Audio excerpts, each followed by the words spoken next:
Selamat hari Minggu.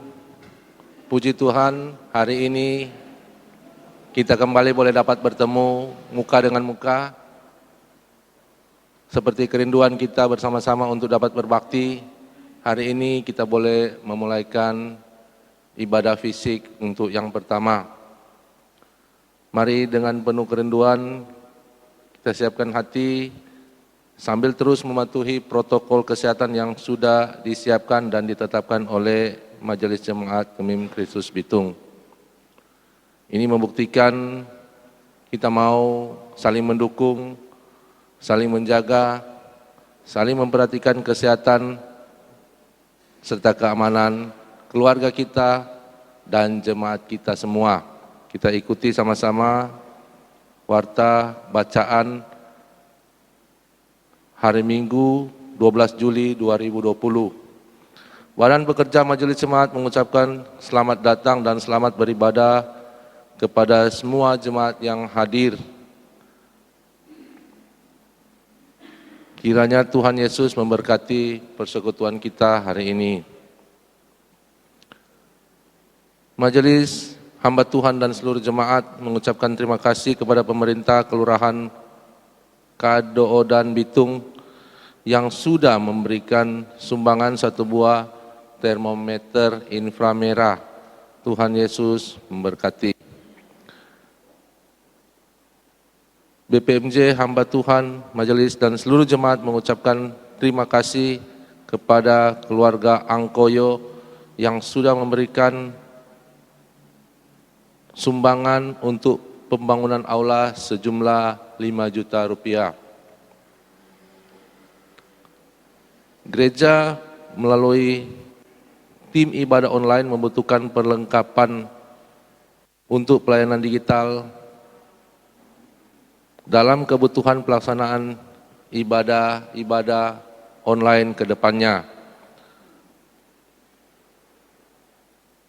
Gambar dan kebutuhannya dapat dilihat di warta yang sudah ada di tangan Bapak Ibu jemaat sekalian. Dan untuk jemaat yang berkerinduan untuk mengambil bagian dalam perlengkapan tersebut, dapat memberikannya melalui amplop khusus yang sudah disiapkan. Tuhan Yesus kiranya memberkati pelayanan kita bersama. Disampaikan kepada seluruh jemaat bahwa telah masuk surat permintaan keluar dari keanggotaan Gemim Kristus Bitung atas nama keluarga Adil Palentein, keluarga Mekampong Palentein, dan keluarga Tatukude Padang. Disampaikan kepada seluruh jemaat untuk ibadah hari ini, kantong kolektor yang biasanya dijalankan hari ini tidak jalankan, tapi di masing-masing kursi kita di kiri dan sisi kanan disediakan amplop coklat besar. Pada waktu persembahan dijalankan nantinya tiap jemaat boleh mengisi persembahan di kantong yang sudah disediakan. Dan nanti di akhir ibadah, setelah selesai ibadah, jemaat disilakan untuk keluar melalui pintu samping. Hamba Tuhan, majelis dan seluruh jemaat mengucapkan selamat hari ulang tahun untuk jemaat yang berhari ulang tahun tanggal 12 Juli, Bapak Hani Bohang, tanggal 14 Juli, Ibu Fili Wongso Karinda, Saudari Yuliana Suseno, Saudara Yonatan Rumambi, dan adik Patricia Hamenda. Tanggal 15 Juli, Bapak Hen Prasutyo, tanggal 16 Juli, Ibu Ellen Dumat Dauhan, dan Saudari Kristina Wahongan, serta tanggal 18 Juli, Ibu Min Pangemanan dan adik Claire Jocelyn Kowengian. Untuk informasi keuangan yang masuk dan hal-hal lain dapat dilihat di warta yang ada di tangan Bapak Ibu Saudara-saudara sekalian. Jemaat Tuhan, mari kita siapkan hati kita untuk beribadah. Untuk itu saya jemput jemaat berdiri.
Sebelum kita masuk ke dalam ibadah kita, mari kita bersaat teduh sejenak, diiringi oleh singer.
Pertolongan kita adalah dalam nama Tuhan yang menjadikan langit dan bumi, yang tetap setia sampai selama-lamanya, dan yang tidak pernah meninggalkan pekerjaan tangannya.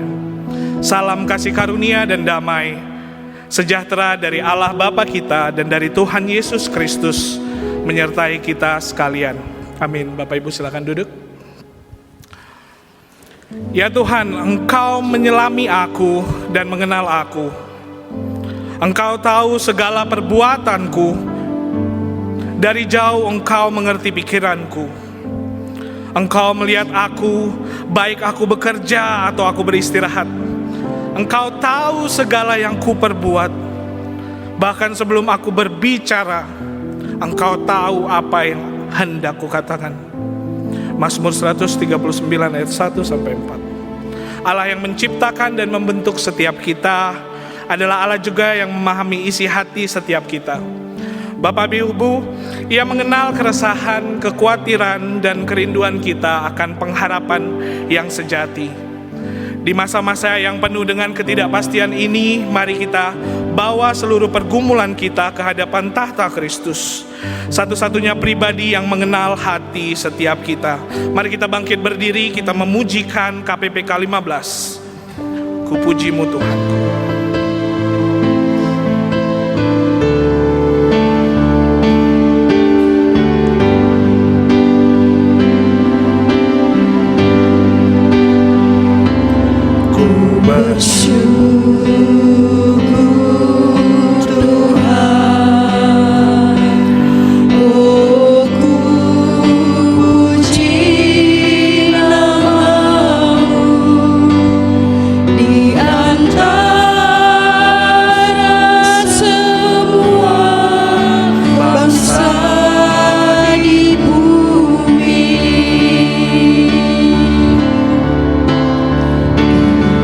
Kasih-Mu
Tuhan itu dekat kepada orang-orang yang patah hati, dan Ia menyelamatkan orang-orang yang remuk jiwanya.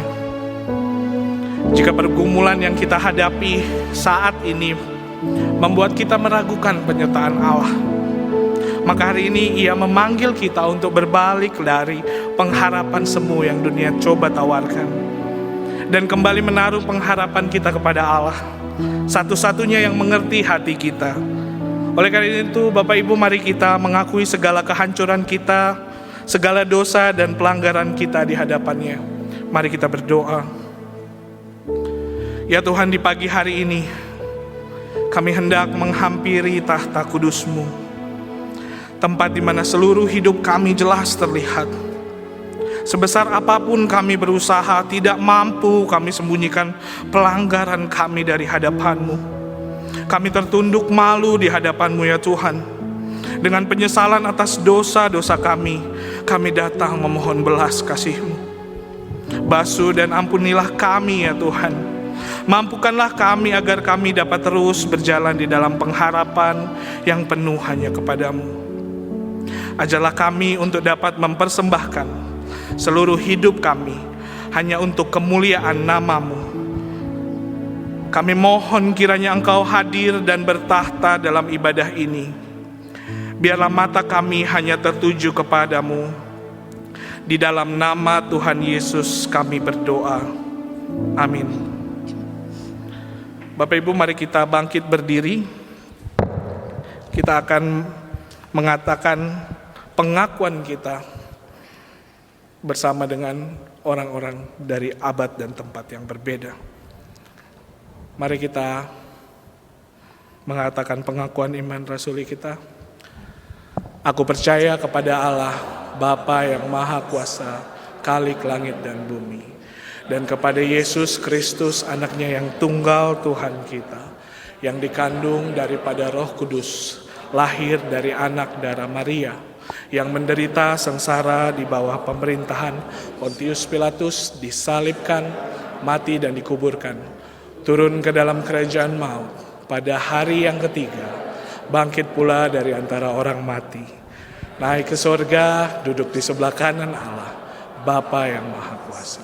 Dan dari sana Ia akan datang untuk menghakimi orang yang hidup dan yang mati.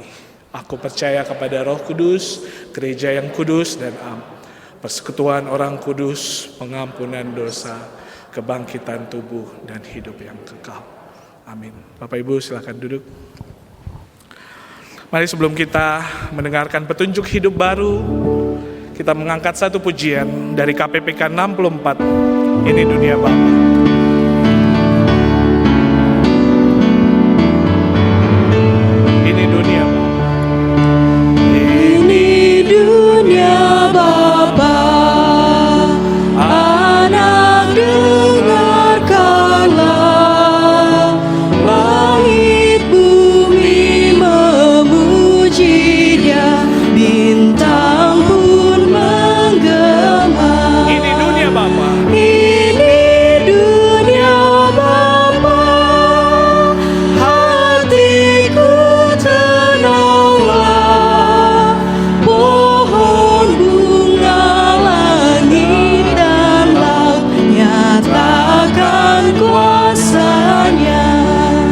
Petunjuk hidup baru.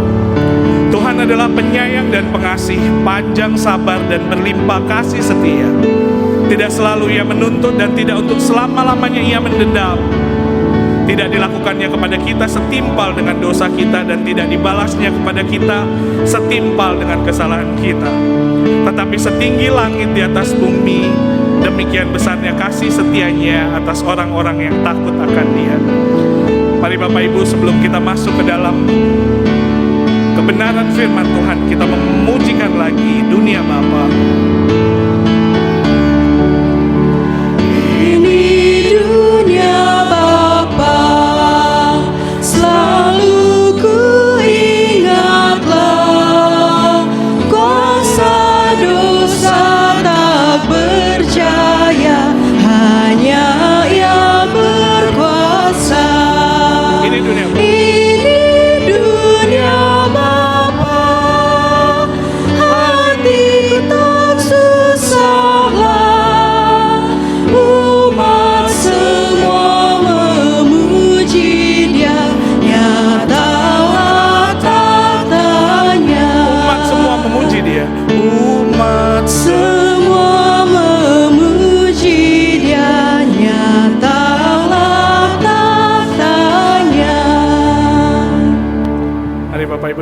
kita masuk ke dalam kebenaran firman Tuhan kita satu di dalam doa. Sukacita kami besar Tuhan hari ini, kami kembali berkumpul sebagai komunitas, kami bisa berada di dalam gereja-Mu, kami bisa melihat saudara-saudara kami. Tuhan, di tengah pandemi ini, kami bisa bersyukur karena pada hari ini kami masih ada di dalam penyertaan-Mu. Kami berdoa buat saudara-saudara kami yang sedang sakit, yang ada di rumah, biarlah melalui ibadah online mereka juga bisa merasakan kebenaran dan jamahan kasih-Mu. Tuhan, hari ini kami ingin mendengarkan kembali kebenaran firman-Mu. Biarlah kebenaran itu kembali menyegarkan hati dan pikiran kami. Roh Kudus-Mu Bapa, bantu hati dan pikiran kami sehingga kami bisa berbuah. Kami bisa seperti Kristus. Tuhan, bantu juga hamba-Mu ini yang penuh dengan kelemahan dan keberdosaan. Bantu hamba-Mu ini untuk bisa memberikan kebenaran. Biarlah kami menjadi semakin kecil dan Engkau semakin besar. Berbicaralah Tuhan, kami siap mendengar.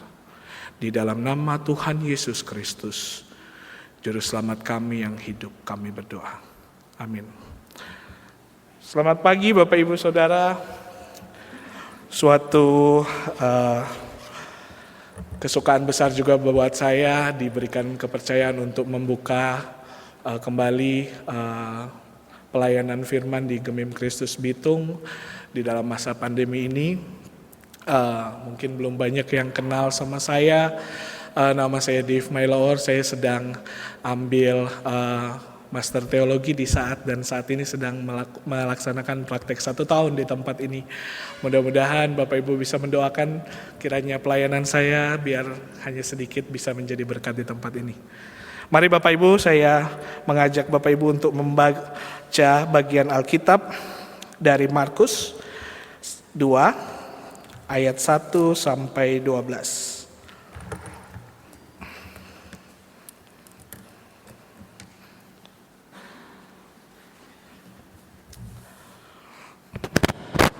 Aduh, maaf, saya grogi ya. Karena biasanya selama ini ketika saya berkhotbah di sini temannya cuma kamera, ini kosong semua. Sekarang puji Tuhan rame sampai di atas. Haleluya. Teman-teman dan saudara-saudara Bapak Ibu, mari kita membaca di bagian Markus 2 ayat 1. Kemudian sesudah lewat beberapa hari waktu Yesus datang lagi ke Kapernaum, tersiarlah kabar bahwa ia ada di rumah. Maka datanglah orang-orang berkerumun sehingga tidak ada lagi tempat, bahkan di muka pintu pun tidak. Sementara ia memberitakan firman kepada mereka. Bapak Ibu, sebelum saya kuliah di seminari, saya pernah sempat ikut bantuan, kita memberikan sembako sosial di pasar. Aduh, saya sudah lupa namanya di Manado. Calaca ya, ada ya. Kami hanya membagikan sembako sedikit, hanya sekitar 100 paket. Tapi entah kenapa ketika kita membagikan, setengah jam setelah itu tiba-tiba rame banget. Mungkin ini orang-orangnya punya WhatsApp group kali ya. Jadi dorang sobaku panggil dang. Nah, saya yang bertugas untuk menata barisan, tapi karena orang-orang sudah membludak, sudah rame, saya juga kesusahan nih ngatur. Tapi tiba-tiba ada orang dari belakang, ibu-ibu kecil, kayak pendeta Marika mungkin kecilnya. Bayangkan ibu-ibu itu dorong saya, kong kita taruju, ya betul ya bahasa Indonesia, Manadonya taruju dang. Bayangkan badan saya ini beratnya 3 digit Bapak Ibu. Terus didorong sama orang yang kecilnya kayak Ibu Marika gitu. Taplaka kita kong tak kena tuh becek-becek di pasar.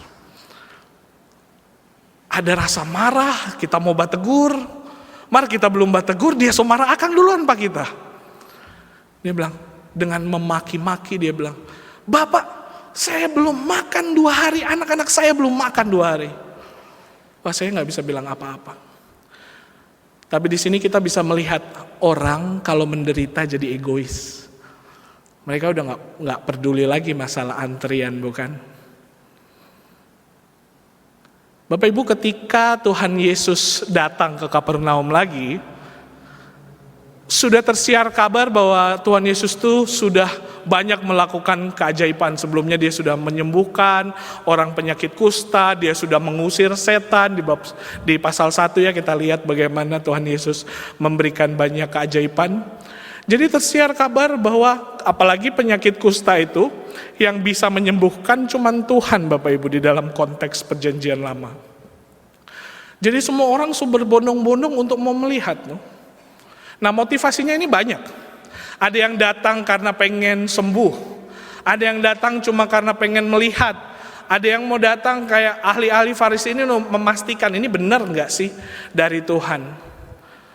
Bapak Ibu, kalau kita melihat di dalam konteks ayat 1 dan kedua, dan kita bandingkan dengan orang-orang di dalam gereja sekarang, motivasi orang-orang datang ke gereja ini bisa banyak yang salah. Ya nggak sih? Ada yang mungkin baru punya mobil baru, ada yang punya handphone baru mungkin, atau sudah lama baju-baju barunya yang nggak dipakai, atau baju bagusnya cuman bisa pakai ke gereja, sekarang dia mau pakai. Bapak Ibu, saya sedang tidak menegur Bapak Ibu ya ini, tapi ini realita yang terjadi. Atau ada orang-orang yang sedang menderita.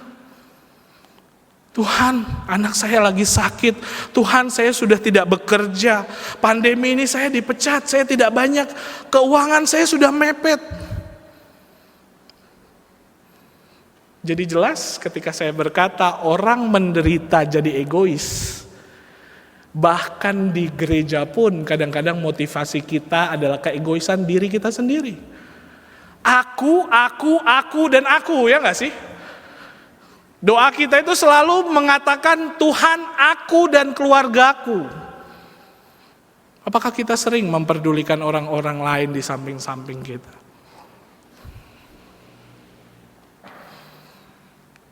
Bapak Ibu, ini pertemuan yang pas ketika kita baru pertama kali datang ke gereja. Apa kerinduannya selama ini? 2-3 bulan nyendak ke gereja? Apa karena orang-orangnya? Apa karena banyaknya penderitaan, atau karena seutuhnya untuk Tuhan saja? Saya sudah rindu ketemu Tuhan. Saya mau ke sini untuk cari Tuhan. Atau Bapak Ibu lebih fokus kepada mujizat-mujizatnya, sama seperti ayat yang selanjutnya. Ada orang-orang datang membawa kepadanya seorang lumpuh digotong oleh 4 orang, tetapi mereka tidak dapat membawa kepadanya karena orang banyak itu. Lalu membuka atap yang di atasnya, sesudah terbuka mereka menurunkan tilam, tempat orang lumpuh itu terbaring. Ketika Yesus melihat iman mereka, berkatalah ia kepada orang lumpuh itu, "Hai anakku, dosamu sudah diampuni." Bapak Ibu, ini sebetulnya perikop yang luar biasa. Ada kemungkinan ini Tuhan Yesus ada di rumah Petrus, karena di pasal sebelumnya Yesus sedang menyembuhkan ibu mertuanya di Kapernaum, dan dia balik lagi di Kapernaum. Kemungkinan ini rumahnya Petrus. Kemarin ketika saya berdiskusi dengan beberapa anak pemuda gereja sini, ngomongin ini, pemudanya ini bilang gini, "Kak, nanti di ayat 11, Tuhan Yesus bilang kepadamu, kukatakan bangunlah, angkat tempat tidurmu dan pulanglah ke rumahmu." Ini Tuhan Yesus nyandak bapikir ini orang pe rumah DP atap so dorang dol begitu. Dan kalau misalnya dilihat di Lukas sama di Matius ya, perbandingannya sama Markus ini yang paling spesifik. Dia bilang ada 4 orang yang bawa ini orang penyakit lumpuh. Kalau Lukas bilang ini bukan cuman atapnya yang dibuka. Di dalam Lukas 5 itu dibilang atapnya dibongkar. Bapak Ibu, kalau misalnya kita lihat rumah zamannya Tuhan Yesus itu, sebetulnya bukan kayak rumah kita ya, mungkin ada plafon, ada sengnya, enggak. Dorang pe rumah itu biasanya cuma kotak, dan di sampingnya ada tangga. biasanya di atas mereka akan menjemur banyak buah-buahan atau hal-hal yang untuk dikeringkan untuk bisa jadi makanan. Jadi sebetulnya ketika mereka melihat banyak orang di pintu aja yang tidak bisa masuk, mereka mau cari naik ke atas, nih 4 orang ini. Bayangkan Bapak Ibu, saya juga ketika berkhotbah, kadang-kadang pengkhotbah juga, apalagi yang punya ADD ya, ada anak nangis, bayi, atau ada mic yang terganggu, sudah mulai terganggu tuh. Tapi Tuhan Yesus ini berbeda. Ketika ada orang batoki di atas dan pak, itu kan nggak mungkin diam ya. Saya nggak bisa lihat ini Bapak Ibu lagi senyum atau lagi, soalnya saya cuma bisa lihat mata, mudah-mudahan saya tahu Ibu-Ibu, Bapak-Bapak lagi ketawa ya. Ini dorang lagi ancor akang DP atap. Sementara Tuhan Yesus lagi membagikan firman. Tapi kalau dilihat ya, dan saya bisa merasakan Tuhan Yesus itu ketika melihat atap itu terbuka, Tuhan Yesus itu senyum. Karena Tuhan Yesus bilang, wah ini imannya berbeda, ya enggak? Tapi ada penekanan yang menarik Bapak Ibu di sini. Kalau kita baca di ayat ke-5. Ketika Yesus melihat iman mereka ini tolong digaris bawahi ya Bapak Ibu. Mereka, jadi bukan cuman iman yang orang lumpuh ini, tapi 4 orang, dan ini hanya ada di dalam Markus. Kalau kita belajar dari minggu-minggu lalu, kita sedang Lexio Continua Markus ya. Bapak Ibu, kita akan menghabiskan Markus dari pasal 1 sampai ke pasal 16. Kita sudah mengerti konteksnya Yohanes Markus ini adalah teman sepelayanannya Petrus. Jadi kesaksiannya Markus ini adalah kesaksiannya Petrus. Rumah Petrus yang dibongkar sebetulnya, mertuanya Petrus. Jadi dia tulis detail. Tapi poinnya adalah ketika Markus menuliskan ini ada maksud. Karena Markus ketika menuliskan ini, surat ini ditujukan kepada jemaat Roma, orang-orang Kristen yang sedang ada di dalam persecution, penderitaan. Mereka jadi orang Kristen dikejar-kejar. Kalau misalnya Bapak Ibu tahu Kaisar Nero, itu orang Kristen dibungkus sama kulit binatang dan diberi makan di anjing-anjing. Tahu Kolosium di Roma itu tempat di mana orang Kristen disulap, ditusuk dari belakang sampai ke tenggorokan ke atas. Dan saking kejamnya, Kaisar Nero ini membakar orang-orang Kristen sampai ada satu kesaksian dikatakan kota Roma seperempat terang benderang. Bapak Ibu, ketika melihat Markus menulis ini, Markus menekankan bahwa jadi orang Kristen gak boleh egois. Iman yang dilihat Tuhan itu bukan cuma iman orang yang lumpuh ini. Dan bahkan kalau misalnya mau dilogikakan, orang yang sudah lama lumpuh bagaimana sih imannya? Mana Tuhan? Mana pengharapan? Tapi lihat, saya mau memfokuskan sama 4 orang ini, Bapak Ibu. Hanya orang-orang yang memperhatikan si lumpuh ini yang bisa menularkan imannya, bukan? Tapi sekarang gereja menjadi orang yang egois. Yang penting kok orang masih bisa makan. Saudara, di masa pandemi ini kita bisa melihat bagaimana kekristenan yang sebenarnya. Apa yang ada di otak dan hati Bapak Ibu? Pernah gak sih ngelihat tetangga, bukan hanya orang Kristen, tetapi orang yang berbeda agama? Apakah kita punya hati untuk menolong mereka? Jangankan membagikan iman, mengasihi orang-orang di sekitar kita. Dan keegoisan itu sudah menjadi ciri khas generasi angkatan ini. Dan itu juga terjadi di gereja. Ibu-ibunya mulai, kenapa tuh anak ini, tuh ibu ini, buku-buku sekali dia, nakal. Untung kang torang pe anaknya ndak begitu.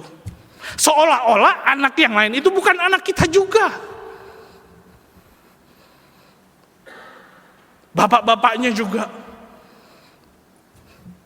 Apakah ada kasih di antara bapak-bapak, pria-pria, saudara-saudara?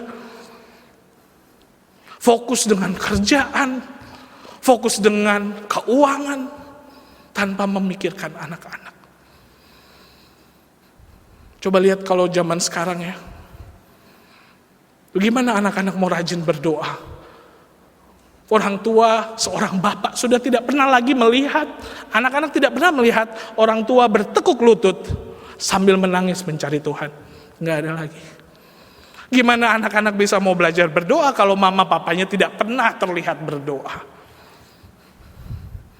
Bapak Ibu, ini keegoisan kita. Tapi ini kita diingatkan kembali di ayat ini nih, bahwa iman itu bisa ditularkan. Orang yang lumpuh yang tidak punya iman pada saat itu, dia melihat, tenang Jo Kwak Sop, nanti kita antar. Tenang Jo, nanti orang berempat mau bawa panganah. Iya ya enggak sih?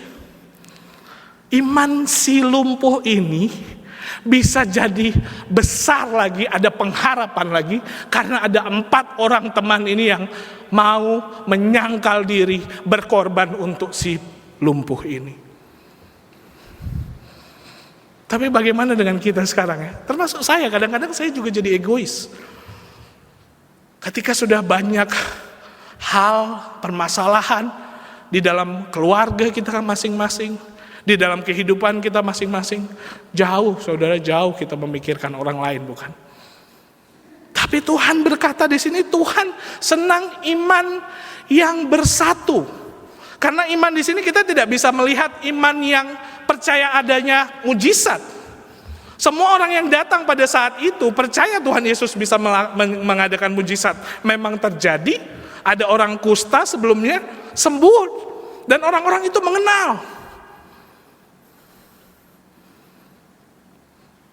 Iman yang menyangkal diri, iman yang mau bersatu. Kita kurang iman seperti itu di gereja sekarang. Saya sering tanya ke pemuda saya, kalau mau dibandingkan ya, kalau KFC itu terkenal dengan ayamnya, Starbucks itu terkenal dengan kopinya, Jeko orang tahu DP donat enak. Tapi kalau sekarang orang lihat salib, Bapak Ibu, kalau saya tanya sekarang ya, salib itu orang-orangnya terkenal sama apanya? Kasihnya. Saya punya banyak teman Islam dan Buddha jauh lebih mengasihi. Bapak Ibu, kita sudah tidak tahu lagi jati diri kita sebagai orang yang mengikuti salib. Bahkan kalau dilihat di ayat selanjutnya ya. Tetapi di situ ada juga duduk beberapa ahli Taurat. Mereka berpikir dalam hatinya, mengapa orang ini berkata begitu? Ia menghujat Allah. Siapa yang dapat mengampuni dosa selain daripada Allah sendiri? Tapi Yesus segera mengetahui dalam hatinya bahwa mereka berpikir demikian. Lalu ia berkata kepada mereka, mengapa kamu berpikir begitu dalam hatimu? Manakah lebih mudah mengatakan kepada orang lumpuh ini, dosamu sudah diampuni, atau mengatakan bangunlah, angkatlah tilanmu dan berjalan? Tapi supaya kamu tahu bahwa di dunia ini anak manusia berkuasa mengampuni dosa. Bapak Ibu, buat Tuhan Yesus sendiri ya, ketika dia mempertanyakan ini kepada ahli Farisi, mana yang lebih susah, mengampuni dosa atau berbuat keajaiban?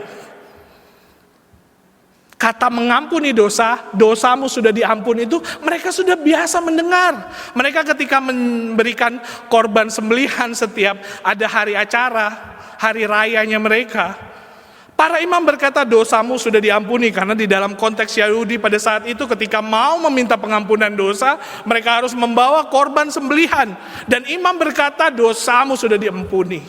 Tetapi dosa tidak bisa dilihat, ya enggak? Hanya keajaiban yang bisa dilihat. Tapi Tuhan Yesus pengen bilang sama orang-orang Farisi ini bahwa hai orang-orang Farisi, kalau cuma mau lihat keajaiban, kenapa kita kasih keajaiban? Bangkitlah, arise, berjalanlah. Tapi siapa yang bisa bilang ampuni dosanya? Buat Tuhan Yesus mengampuni dosa itu lebih susah. Ketika membuat keajaiban, Tuhan Yesus tinggal bersabda, bangkitlah. Bapak Ibu kalau dilihat di perjanjian lama ya, ketika Tuhan menciptakan surga dan bumi ini, Tuhan hanya bersabda, jadilah terang, jadilah cakrawala, jadilah pohon-pohonan, tumbuh-tumbuhan. Tapi ketika dia mau mencoba membuat manusia, dia menciptakan dengan tangannya. Itulah uniknya kita. Dan bahkan lebih jauh lagi, ketika kita jatuh ke dalam dosa, dia tidak bersabda saja berkata dosamu bisa diampuni, tapi dia menyangkal diri sebagai Tuhan dan datang ke dunia. Saudara, kita itu seperti orang Farisi atau orang-orang yang datang untuk melihat Tuhan. Kita tidak bisa melihat anugerah pengampunan ini menjadi anugerah yang sudah cukup. Orang meminta DP++, ya enggak sih? Tuhan terima kasih sudah menyelamatkan aku dari dosa-dosa aku. Tapi Tuhan tolong keluarga aku. Tuhan tolong berkati pekerjaan aku. Bapak Ibu mungkin khotbah ini keras. Tapi itulah yang ingin dikatakan. Karena Markus sedang menulis surat kepada orang-orang yang lagi hidup bersama-sama, orang Romawi yang egois-egois. Mereka harus menyangkal diri karena pivotnya nanti ayat utama di Markus 10 Markus ini ayat pasal 10 ayat 45. Karena anak manusia datang untuk melayani. Lihat. Bapak Ibu kalau mau dilihat di gereja sekarang ya, lebih gampang orang melihat keajaiban. Lebih gampang orang bisa melihat kesejahteraan. Tapi Tuhan Yesus bilang sendiri, gak gampang pengampunan itu. Mari kita lihat kita. Apakah kita bisa mengampuni? Apakah gereja ini bisa menjadi gereja yang mengampuni? Karena gereja yang besar itu adalah gereja yang bertumbuh di dalam pengampunan. Gereja yang besar bukan karena bangunannya banyak, fasilitasnya oke, pengkhotbahnya bagus, tidak. Karena orang-orangnya bertumbuh di dalam anugerah, yang bertumbuh di dalam pengampunan, yang bertumbuh di dalam iman yang saling memperhatikan kebutuhan satu dan yang lain. Karena gampang buat cari keajaiban saja. Bahkan gak perlu ke gereja, ke Watu Pinawetengan itu ya. Atau ke gunung-gunung, atau ke dukun-dukun, saudara bisa mendapat banyak keajaiban di sana. Tapi kenapa 11 murid Yesus mati, tidak ada keajaiban buat mereka ketika memberitakan Injil? Bagaimana dengan jemaat mula-mula? Mereka juga mendapatkan banyak penderitaan. Padahal Tuhannya kan sama, ya gak sih? Tapi kenapa Kristen sekarang lebih berfokus kepada berkat, keajaiban, dan keajaiban. Saudara, inilah yang harus kita fokuskan ke dalam kehidupan baru kita. Bahwa pengampunan itu jauh lebih berkuasa. Pengampunan memang jauh lebih sulit. Tapi orang-orang yang bisa mengampuni satu sama lain, itu jauh lebih hebat. Tuhan Yesus ingin melihat iman yang bisa saling menguatkan. Iman yang bisa saling mengampuni. Kepadamu kukatakan, bangunlah, angkatlah tempat tidurmu, dan pulanglah ke rumahmu. Dan orang itu pun bangun, segera mengangkat tempat tidurnya, dan pergi keluar di hadapan orang-orang itu sehingga mereka semua takjub lalu memuliakan Allah. Katanya, yang begini belum pernah aku lihat. Kalau di Lukas dibilang orang-orangnya terheran. Mereka masih berfokus terhadap keajaiban. Tapi kerinduan saya Bapak Ibu, kalau gereja ini ketika ada orang baru datang, mereka bisa melihat kasih kita. Mereka bisa melihat motivasi kita adalah cari Tuhan. Di dalam kesederhanaan, di dalam penyangkalan. Kita bisa saling bersama. Tapi memang itu cuma terlihat seperti mimpi yang utopis, yang gak realistis. Tapi saya percaya ketika Yesus Kristus datang dan memberikan kita Roh Kudus yang ada di dalam setiap Bapak Ibu, saya percaya kita bisa dibaharui. Bapak Ibu, hal yang terakhir, ada suatu cerita di mana ada 2 orang tentara di Perang Dunia Kedua. Mereka sudah dari kecil bakut berteman bersama. Tapi ada satu saat di mana 2 tentara ini ditugaskan untuk menjaga satu jembatan. Mereka ada di dalam kubangan militer itu ya. Dorang sambil membaca Alkitab, yang satu lagi melihat mana ada musuh enggak. Bapak Ibu, tiba-tiba apa yang terjadi? Ada granat masuk ke dalam tempat itu. Temannya yang melihat dengan senjata itu langsung bilang temannya, hati-hati, dan dia langsung menutup granat itu dan dia mati. Bapak Ibu, singkat cerita, orang yang hidup ini bertanya, emang betul ya teman saya ini sayang sama saya? Mungkin itu cuman refleks ya toh. Gara-gara dia lihat granat jadi tiba-tiba dong.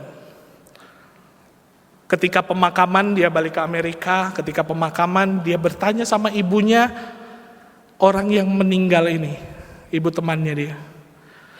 Ibu, emang betul ya dia itu sayang sama saya? Karena ibunya juga melihat bagaimana mereka sama-sama. Ibunya dengan menangis berkata, butuh apa lagi? Dia sudah berkorban nyawa. Mau apa lagi? Bukti apa lagi? Saudara, bagaimana dengan kita orang Kristen? Sering bukan di dalam hati dan pikiran kita bertanya, Tuhan, apakah Engkau mengasihiku? Kok pekerjaanku gak sukses-sukses? Tuhan, apakah Kau mengasihiku? Kenapa anakku seperti ini? Nakal, ada yang sakit. Tuhan, kenapa Engkau mengasihiku? Mama papaku cerai. Tapi kalau dilihat, kalau Tuhan boleh berkata, kurang, aku udah mati buat engkau, anakku. Saya sudah mati buat kamu. Dan yang dia janjikan bukan kehidupan fana 60-70 tahun. Walaupun kita menderita sebagai pengikut Kristus hari ini, di dalam kehidupan ini, kita punya pengharapan yang sejati. Di mana apa? Ketika kita berada dengan Tuhan di surga dan Yerusalem baru, tidak ada lagi ratap tangis, tidak ada lagi penderitaan. Jadi tujuan kita hidup di sini bukan cari kebahagiaan, tapi bagaimana iman kita bisa saling menguatkan satu sama lain. Bagaimana kita hidup bergereja, kita bisa saling mengampuni sama satu sama lain. Sehingga orang yang datang melihat kembali pengikut salib, orang yang menyangkal diri, orang yang mengorbankan diri, yang begini aku tidak pernah lihat. Mari kita satu di dalam doa.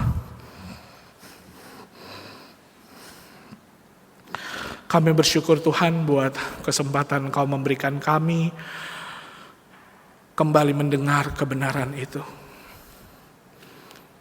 Engkau yang menguduskan dan menyucikan motivasi kami ketika kami datang ke gereja ini. Engkau yang memperlihatkan bahwa ada orang-orang lain ketika kami ada di gereja ini yang akan mengasihi kami. Jadi ketika kami sedang ada di dalam penderitaan saat ini Tuhan, kami bersyukur ada orang-orang lain yang imannya bisa menguatkan kami di tempat ini. Oh Tuhan, bantu kami. Bantu kami Tuhan, berbelas kasihanlah kami. Bantu kami untuk menyucikan hati kami kembali. Sehingga kami bisa belajar untuk mengampuni sama seperti Engkau mengampuni. Bantu kami untuk bisa menjadi serupa dengan Kristus. Bantu kami untuk bisa menjadi pengikut salib-Mu.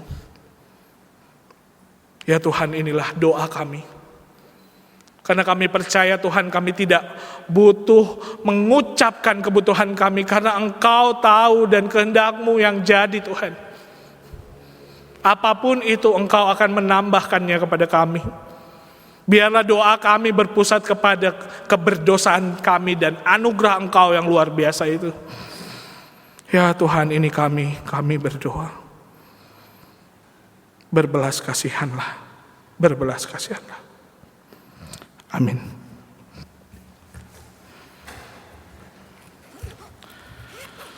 Bapak Ibu, kita akan memberikan persembahan kita.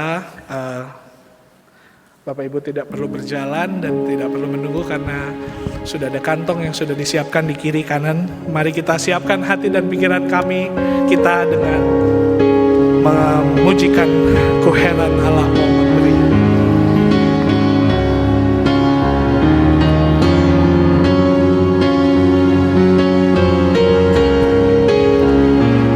Ku heran Allah mau memberi.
Persembahan dan doa syafaat akan dipimpin oleh Ketua Majelis,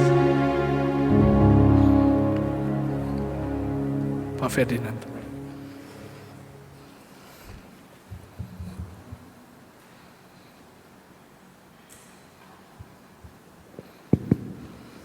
Mari satu dalam doa. Bapa yang dalam sorga, Tuhan kami yang hidup, pertama-tama berterima kasih Tuhan untuk kasih setia Tuhan. Kami boleh mendapat kesehatan dan kuat oleh karena Engkau Tuhan Yesus. Selama masa pandemi corona ini kami tinggal di rumah, kami rindu untuk bersekutu bersama-sama dengan saudara seiman kami. Dan terima kasih Tuhan untuk hari ini kami boleh dipersatukan di dalam ibadah jam 10 pagi hari ini. Bapa di sorga, kami berdoa kiranya firman Tuhan yang boleh disampaikan tadi boleh mengajarkan kami bagaimana iman kami, Engkau memperhatikan kami dengan iman kami Tuhan. Kami dalam pergumulan baik kesehatan, pergumulan baik untuk ekonomi, pekerjaan, usaha, Tuhan kami bersatu berdoa memohon pertolongan Tuhan. Mampukanlah kami untuk melewati masa pandemi corona ini. Bapa di surga, kami berdoa untuk bagi saudara Dave yang menyampaikan firman pada pagi hari ini. Tuhan berkati dia, berilah dia hikmat, bijaksana, dan juga kesehatan daripada-Mu Tuhan, supaya dia boleh tetap selalu menjadi saksi Tuhan dimanapun dia berada, dan orang-orang boleh melihat kasih terang Tuhan Yesus dan boleh membawa orang dalam pertobatan. Berdoa untuk persembahan yang kami berikan tadi Tuhan. Bapa, di antara kami yang mungkin sulit oleh karena tidak bekerja ataupun turun usaha atau apapun itu ya Tuhan, tapi terima kasih untuk hati kami boleh memberikan persembahan. Persembahan ini kiranya Tuhan boleh dipakai untuk kemuliaan Tuhan, dipakai untuk pekerjaan Tuhan. Berdoa untuk jemaat kami yang bergumul dalam kesehatan, Tuhan masing-masing mereka yang berdoa di dalam nama Tuhan Yesus, Tuhan tilik mereka, Tuhan sembuhkan mereka melalui pertolongan dokter. Ya Bapa di surga, kami berdoa untuk hamba Tuhan yang melayani di gereja kami, baik Pendeta Marike, Penginjil Debbie, Penginjil Okta, dan nanti yang akan datang Penginjil Daniel Lumi juga. Tuhan tolong mereka, kiranya Engkau memakai mereka untuk menyuarakan kabar keselamatan dimanapun di kota Bitung maupun di mana mereka berada, supaya kiranya Tuhan, nama Tuhan boleh dimuliakan. Terima kasih Bapa, yang berdoa kiranya Tuhan kami semua boleh bersatu hati dalam mendukung pembangunan aula yang sementara dikerjakan Tuhan Yesus.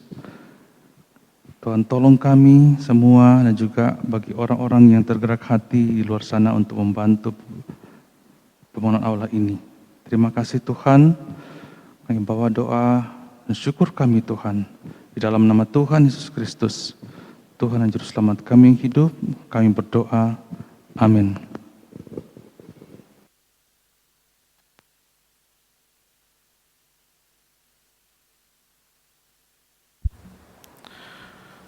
Bapak Ibu Saudara, untuk menutup ibadah kita hari ini, kita akan menaikkan doksologi.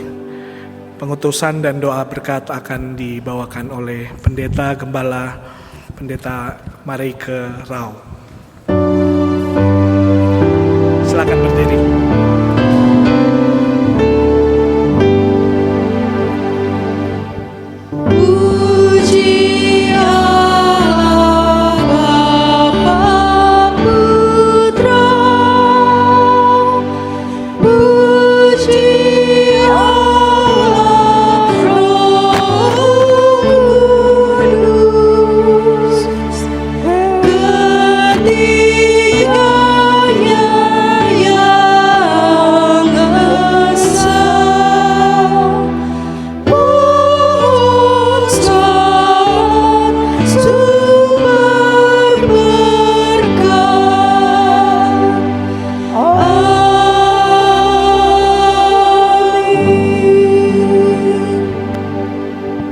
Sekalian, arahkan hatimu, kembalilah dan terimalah berkat Tuhan. Tuhan memberkati engkau dan melindungi engkau. Tuhan menyinari engkau dengan wajah-Nya dan memberi engkau kasih karunia. Tuhan menghadapkan wajah-Nya dan memberi kepadamu damai sejahtera. Amin.